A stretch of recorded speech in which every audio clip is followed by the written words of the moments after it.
Good evening, and right before we dive in, I'd like to quickly mention that the Epoch Times is having an awesome sale on subscriptions.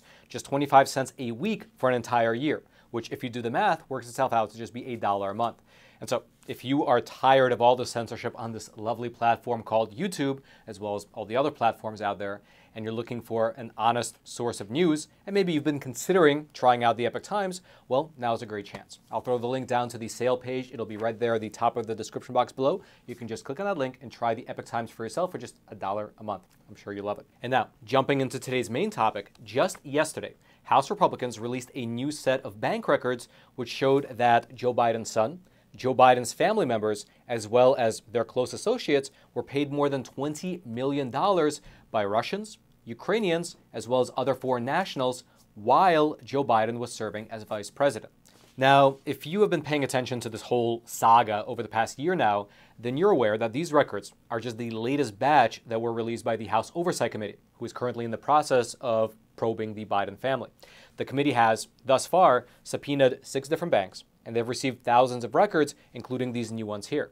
And the records show that the Biden family, as well as their close associates, they've created more than 20 different companies, many of them being created while Joe Biden was serving as the vice president between the years 2009 and 2017. And according to Congressman James Comer, who is the current chairman of the House Oversight Committee, the way that these payments were distributed to various different bank accounts appeared to have the aim to conceal these large payments from foreign nationals. Now, previously, the bank records which were released before showed large payments coming into the Biden family, including to Joe Biden's brother, from Chinese and Romanian nationals. However, this new batch of bank records, it shows nationals from other countries. Specifically, you can see some of the bank records up on your screen, and they are extensive, showing Russian, Ukrainian, and Kazakh nationals being among the large list of people paying both Joe Biden's family and their close associates. And as an example of these payments, you had Miss Yelena Buturina, who is the billionaire widow of the former mayor of Moscow. She paid a cool $3.5 million to a company called Rosemont Seneca Thornton, with about a third of that money going to Hunter Biden's associate, Mr. Devon Archer. Quote, in the weeks before she dined with Joe Biden at a swanky Washington, D.C. restaurant in April 2014, Russian oligarch Yelena Buturina deposited $3.5 million into a bank account tied to Hunter Biden's businesses and also committed to invest in a New York City real estate project with Biden's partners. Then there was another $2.75 million payment from Ms. Buturina, which went into an account called Rosemont Seneca Bohai, which, for your reference, was opened just one day prior to receiving that payment. And interestingly, Mr. Devon Archer, when he testified before Congress, he said that himself and Hunter Biden both co-owned that particular account, which the billionaire widow of the former mayor of Moscow was sending millions to. Furthermore, in a strange cosmic coincidence, Ms. Buturina was among the people present at the dinner over in Washington, D.C. that was attended by Mr. Joe Biden himself. Then, another guest at that particular dinner, at least according to Mr. Devon Archer, was, quote, ex-Kazakhstan Prime Minister Karim Masimov. Mr. Masimov was sentenced to prison time this year for allegedly participating in an attempted coup in his home country. An associate of Mr. Masimov's, who met with Mr. Hunter Biden, paid Mr. Hunter Biden the exact amount that was sent to a car dealership in New Jersey for a sports car for Mr. Hunter Biden, according to the records and Mr. Devon Archer. And so that is just an amazing coincidence. You have this nice dinner in Washington, D.C. with the vice president that Hunter Biden is seemingly inviting all these former Soviet bloc power players to. The billionaire widow of the mayor of Moscow pays Hunter Biden's bank account millions of dollars right around the time of the dinner. The former prime minister of Kazakhstan, he also attends that dinner, and wouldn't you know it, an associate of the prime minister, who happens to be an oligarch himself, sends Hunter Biden the exact same dollar amount that was later sent the next day to a New Jersey car dealership in order to buy a sports car for Mr. Hunter Biden. And the specific details surrounding this sports car incident are almost comical. Quote, Kazakhstani oligarch Kenes Rakishev wired a Hunter Biden-connected entity $142,300 on April 21, 2014. The following day, the same amount was wired to a New Jersey car dealership to pay for an expensive Porsche sports car for Hunter Biden. In an almost comical exchange, a representative from the car dealership alerted Hunter Biden's assistants that the DC DMV denied the lease for the vehicle, explaining that the reason is the business appears to be based in Delaware, temporarily thwarting attempts to classify the Porsche as a company car in Washington, D.C. This Kazakhstani oligarch later attended the same dinner meeting with Yelena Buturina that spring, meeting then Vice President Joe Biden. The coincidences just keep rolling in.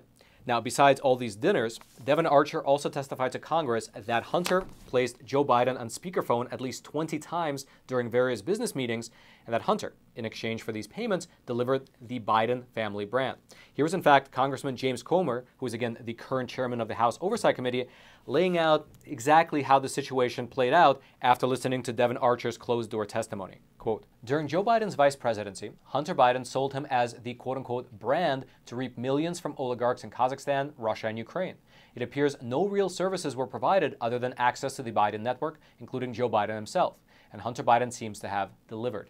Now, we here at the Epoch Times, we did reach out to both a lawyer who's represented Joe Biden, as well as another lawyer representing Hunter Biden in his criminal case, but neither set of lawyers have gotten back to us thus far.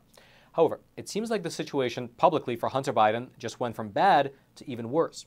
That's because outside of all these bank records showing all this money coming in from these former Soviet country power players, well, there was a new batch of court documents that revealed another possible source of money for Mr. Hunter, China, as well as Chinese Communist Party affiliated entities.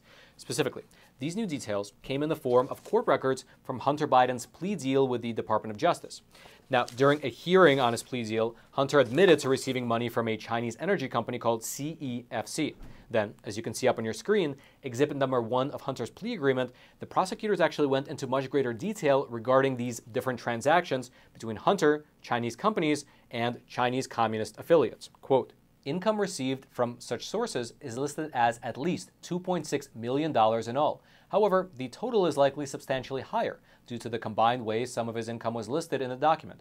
Mr. Hunter Biden's total income from foreign companies between 2017 and 2018 is confirmed by the sworn statement to have totaled roughly $4.9 million, in addition to $1 million in legal services for a CCP-affiliated Chinese national. Then, digging a little bit further into the weeds, the report detailed how, quote, Hunter Biden in 2017 received just under $1 million from a company he formed with the CEO of a Chinese business conglomerate. The income flowed to Hudson West, a company Hunter Biden founded with Chinese businessman Ye Jianming in 2017. That income came from CEFC China Energy Co., an energy company founded by Mr. Ye, for which Hunter Biden provided consultation and legal assistance. Mr. Ye and his company reportedly have close ties with the Chinese Communist regime and the People's Liberation Army. Now, specifically in regards to those close ties, there was a 2020 Senate report wherein you had Senator Chuck Grassley writing this, quote, CEFC is an extension of the Chinese government that intended to alter U.S. policy and public opinion to its benefit. The goal of CEFC was to expand cooperation in the international energy economy and contribute to the national development of China. The Chinese government would be the principal beneficiary of those actions. Then, going back to these court filings in Hunter's case, they show that in the year 2017, Hunter Biden also received $664,000 from a quote-unquote Chinese infrastructure investment company. And even though this particular court documents don't name that company, if we cross-reference this 2020 Senate report, then this Chinese company is very likely CEFC Infrastructure Investment LLC, which was a subsidiary of CEFC Energy, the company that was already paying Hunter. That, if we go back to this plea agreement, it also shows that in the year 2018, quote, Hunter Biden also received $1 million in legal fees from Patrick Ho, a former CCP government official who worked with CEFC. Mr. Ho was sentenced to 3 years in U.S. federal prison for crimes related to his activities at CEFC in 2019. And what's really notable about this particular payment is that it took place in the year 2018, when Joe Biden was already out of office. At this point, he was no longer vice president, although he was low-key positioning himself to run for president. That's when this money was coming in. And that might have only been the tip of the iceberg, because it appears that after Joe Biden left the vice presidency in the year 2017 and set up the Biden Penn Center, well, the amount of Chinese foreign donations skyrocketed to unimaginable levels over at the University of Pennsylvania. Here's, in fact, a short clip from a congressional hearing wherein you had Congressman Jim Banks laying out the staggering amount of money that began flowing to the University of Pennsylvania after the Penn Biden Center was established after Joe Biden left the vice presidency. And just for your reference, I sped up the clip a little bit so we can get through it faster. When President Biden opened the Penn Biden Center think tank at the University of Pennsylvania in 2017, Chinese gifts to UPenn spiked. Chinese donors gave $105 million from mid-2018 to mid-2022, which is nearly double the known previous donations. The current Secretary of State, Anthony Blinken, served as the center's director. Many of its former employees now work in the White House. And then Vice President Biden illegally stored classified documents in his office at the center. The sheer amount of Chinese donations to the Penn Biden Center that wasn't normal. It was extraordinary. What did you make of it? I can only speculate, but our job, frankly, the Department of Education, was to ensure that policymakers, congressmen and women, and the American people could see for themselves all that money going to UPenn from China and other universities to access our technology and perhaps to influence future policymakers. Yeah, I mean, we're talking about well over $100 million just to this one think tank center that obviously had deep connections to the Biden family and now to the Biden administration. I mean, you talk about you can only speculate, but what would the Chinese donors get out of that type of access? I think that's a very fair question, Congressman. And if I might also point out, it is, I think the Biden Center has stated, or that UPenn has stated repeatedly, that they never solicited funds anywhere for the Biden Center. And instead, those funds came in all their solicitations, and they actually had international fundraising operations, a tour by current ambassador to Germany, Gutmann, to collect contributions, foreign contributions. But all those funds went into the general operating fund for UPenn. They didn't go to the Biden Center, and so those funds were commingled and certainly went to the general operations and may have gone to the Biden Center. And that's something that I think is worthy of. I only got a minute left, but you were aware of it. You admit that it was abnormal. You said that Chinese donations were flowing to other universities too. They were reported because of the strict Trump administration guidelines. But can you think of anything else, any other think tank or university that received a comparable amount of Chinese donations to the Penn Biden Center? Not in that time frame. Absolutely not. I'm unaware of them. The public could investigate on the portal to see if it occurred. I'm not aware of it occurring. Really, it's wild. I mean, you couldn't make it up. Now he's the president. Blinken is the Secretary of State, and they had these deep relationships. That is, if nothing else, short of amazing. Now, for his part, I will mention that to this very day, Joe Biden denies any wrongdoing in regards to the selling of the Biden brand over the past 2 decades. For instance, just yesterday, Fox News' Peter Doocy, he was able to ask Joe Biden himself about these latest developments, and, well, here was the answer he got. There's this testimony now where one of your son's former business associates is claiming that you were on speakerphone a lot with them, talking business. Is that what? Never talk business to anybody. And I knew you'd have a lousy question. Well, why is that a lousy question? Because it's not true. Thank you, Mr. President. And so the investigation continues. If you'd like to read through either this court document from Hunter's plea deal or all these bank records which were released from the House Oversight Committee, I'll throw all those links down into the description box below this video for you to peruse at your own leisure, which I should mention is that description box right below those like and subscribe buttons, both of which I hope you take a quick moment to smash. And then lastly, if you've ever been watching our program and think to yourself, man, I wish there was an extra 3 episodes of Facts Matter every single week. Well, you're in luck, because there are. Over on Epoch TV, the awesome no-censorship video platform that we build, I publish exclusive episodes that you cannot find here on YouTube. Usually because the topics I cover over there are too, let's say, spicy for the algorithms here. And these soy-sipping YouTube Silicon Valley censors that have their fingers on the block button don't like those topics. So if you want to check out some awesome Facts Matter episodes on things like the mRNA vaccines being used in food, and how the EU is about to shut down 3,000 Dutch farmers and kick them out of Europe, about how the death penalty has recently been passed for child abusers, or about how vaccine antibodies can actually be transmitted through aerosols.